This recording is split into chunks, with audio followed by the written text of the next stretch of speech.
Bienvenidos. Esto es Ciencia y Tecnología para Domis.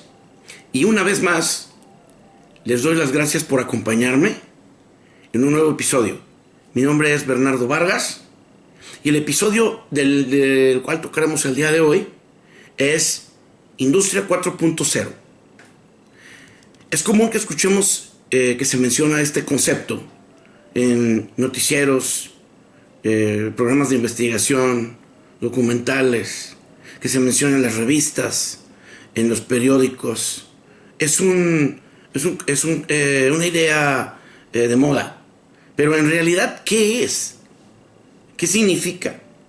Y créanme que aún la gente que aparentemente es experta sabe bien a bien qué significa. Entonces, ¿qué es lo que yo he investigado y visto que en general es la idea más aceptada? Bueno, Industria 4.0 es un esfuerzo que a final de la década de 2000 a 2010 se lleva a cabo en Europa por estandarizar, principalmente en Alemania, precisamente por estandarizar en función de los avances tecnológicos. ¿Para qué? Pues precisamente para poder lograr una homologación entre los países europeos, pero también con el objetivo de mantener el liderazgo mundial. Es decir, continuar de una forma más ordenada la innovación en un sentido digamos, consensuado, ¿sí?, por los líderes de los diferentes países. Entonces, Karl Schwab es el creador del Foro Económico.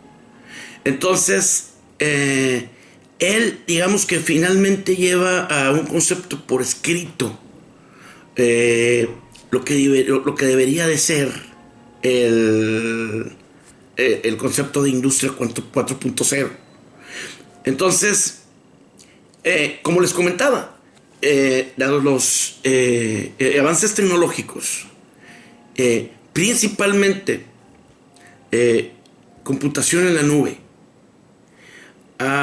la ciberindustrialización y el Internet de las cosas, poder integrar estos tres conceptos principalmente en la automatización de la fábrica, ¿sí? Enfocado principalmente a la optimización de los recursos, pero también a la flexibilización, ¿sí? Flexibilización en el sentido de que una fábrica pueda ser flexible y cambiar de un producto a otro o de una tecnología a otra de forma más o menos inteligente. Entonces, es evidente que también incluye conceptos de inteligencia artificial, conceptos como por ejemplo visión, reconocimiento de imágenes, deep learning, esos conceptos que son característicos de la inteligencia artificial, también los integra la Industria 4.0. Entonces, ¿cuál es la historia? Bueno, básicamente la historia empieza en el siglo XIX, con la invención por James Watt de la máquina de vapor. Entonces, la máquina de vapor no solamente revolucionó la industria del transporte, pues porque de ahí nacen los primeros ferrocarriles. No, sino también, obviamente, digamos que inicia y da principio a la revolución industrial, porque de ahí vienen las primeras máquinas para producción en masa. Es decir, tenemos las primeras aplicaciones de los telares, por ejemplo,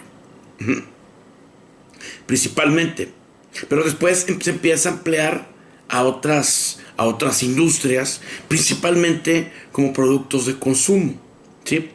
Y es hasta finales del siglo XIX, cuando en Estados Unidos se da la producción, se inventa el concepto de producción en línea.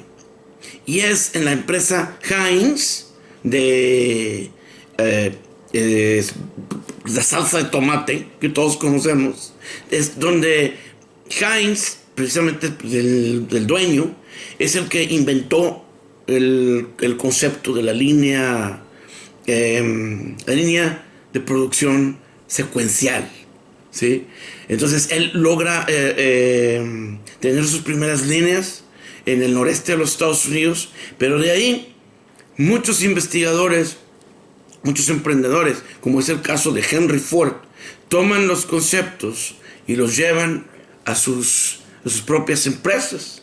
Y entonces de ahí Henry Ford, General Motors, en sí todas las armadoras de autos, toman el concepto de la línea de producción, ¿sí? Y después sus mismos proveedores que les fabricaban todos sus componentes, también adoptan este concepto. Entonces, ahí llevamos Industria 1.0, la revolución industrial.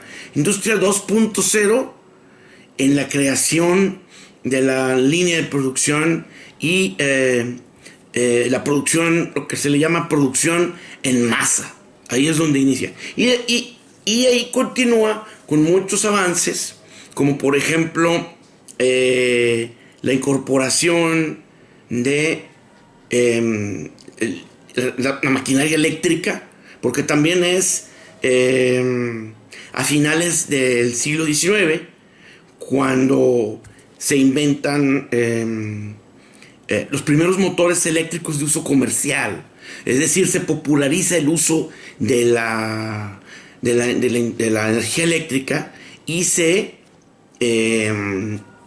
comercializa, ¿sí? Porque sí es cierto, podría haber ciertas industrias o plantas grandes que tuvieran su propia planta de generación inclusive, pero cuando viene el boom es cuando tenemos las primeras redes eléctricas que ya cruzan a través de los Estados Unidos y se electrifica con corriente alterna, que lo vuelve todavía mucho más eficiente. Entonces es ahí, a principios ya del siglo XX, cuando viene el boom y toda la industria empieza a crecer, compañías como General Electric, como Westinghouse, por ejemplo, como Bridgestone Firestone, las que mencionamos, las compañías automotrices, ahí surgen y crecen de una manera increíble. Bueno, y de ahí es hasta la invención de las primeras computadoras,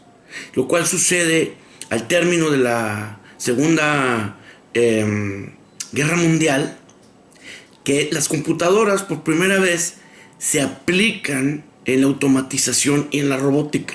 Es decir, para automatizar anteriormente usábamos relevadores, ¿sí? Que es un dispositivo electromecánico que en su momento fue una excelente solución para hacer los sistemas digitales y los controles digitales, pero resulta demasiado voluminoso, pesado, no es flexible, se tiene que recablear prácticamente cada vez que se tiene, por ejemplo, un nuevo modelo de vehículos.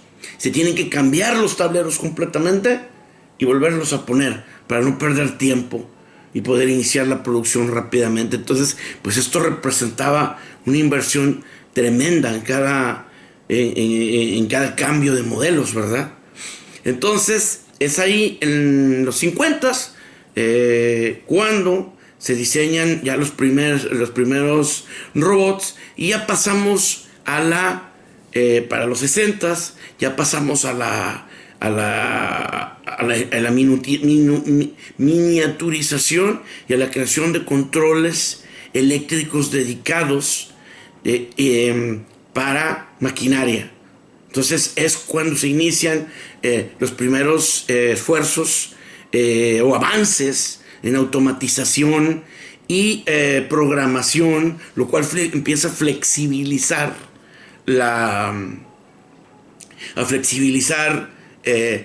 eh, el diseño de las líneas de producción, la instalación de las líneas de producción y empieza también a reducir los costos. Entonces, conforme se introduce también la computadora personal, pues eso permite que los mismos sistemas de las computadoras personales, que son simples, sencillos, puedan incorporarse en algo que se llaman PLCs, Programmable Logic Controller, el cual nos permite programar sistemas digitales en lenguaje booleano, pero muy sencillo, y eso estandariza y multiplica el potencial de las aplicaciones. Y es aquí donde ya en los 70s vemos ya con los primeros robots que surgen en los 60s y los empieza a usar la industria automotriz. Eso es una computadora, el robot es una computadora dedicada donde se tiene un elemento móvil que es el robot con muchos puntos de movilidad, ¿verdad? Y que va a sustituir la función o las funciones del ser humano en alguna o pues a lo mejor en todas las actividades de una línea de producción, como sucede en muchas aplicaciones en la industria automotriz. Entonces eso en conjunto con los controladores programables nos llevan a la industria 3.0, la automatización. Ahí ya llegamos a la automatización y a la conectividad entre computadora y computadora, controlador y controlador, y eso para formar celdas de manufactura, fábricas completamente automatizadas que nos permiten eficientar, reducir las actividades humanas, y sobre todo en los países que tienen un mayor ingreso per cápita.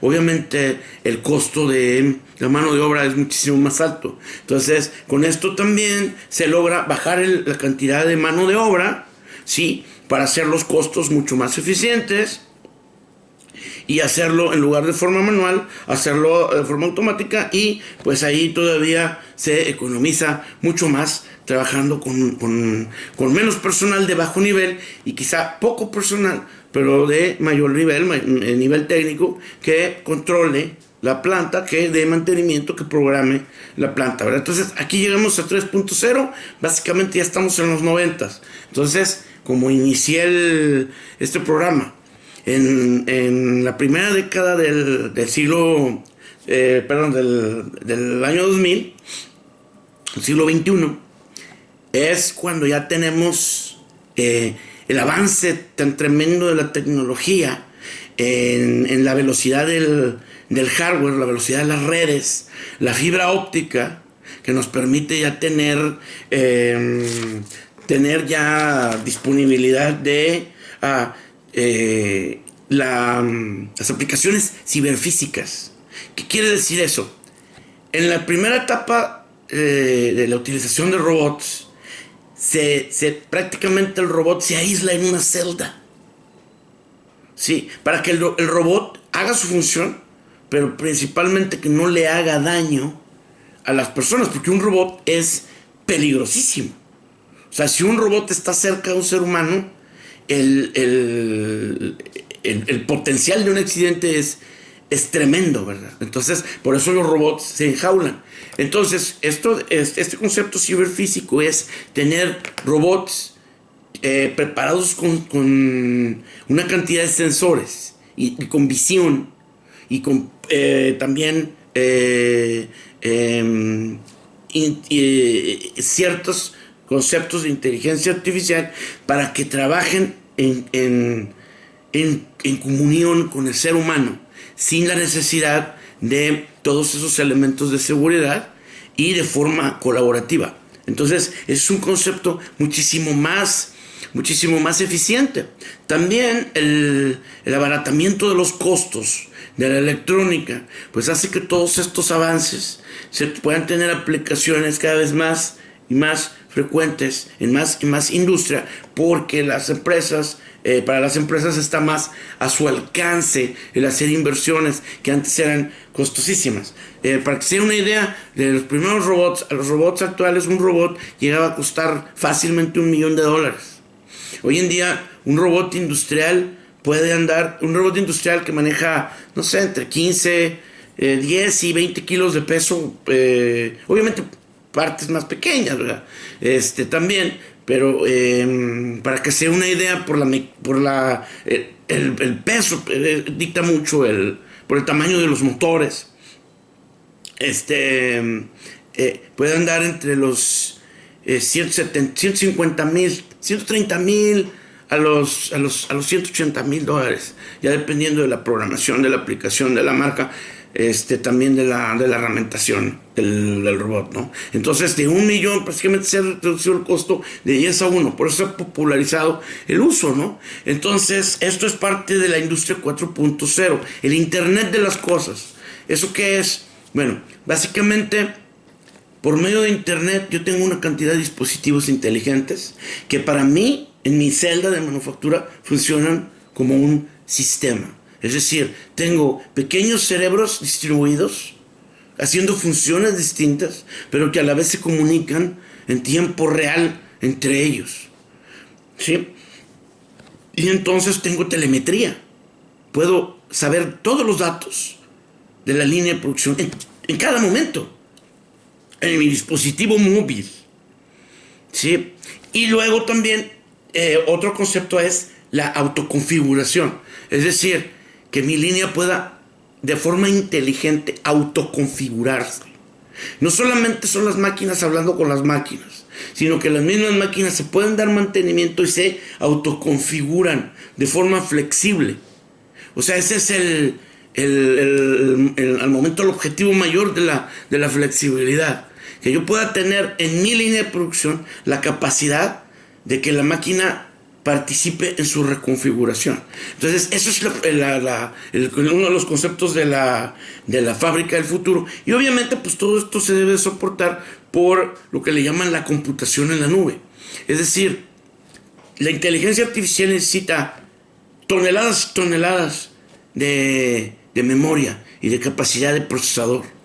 Todo eso lo puedo obtener de los centros de procesamiento que están en la nube. Es decir, yo en mi fábrica no necesito tener un centro de cómputo enorme, porque puedo usar la nube, ¿sí? Entonces, eso tiene sus pros y sus contras, pero ese es básicamente el concepto de industria 4.0. Imagínense prácticamente una planta, en pocas palabras, una planta controlada por 3 personas. El que mete los materiales, el que lo saca, el producto terminado para venderlo, y el gerente de la planta. Estoy exagerando, ¿verdad?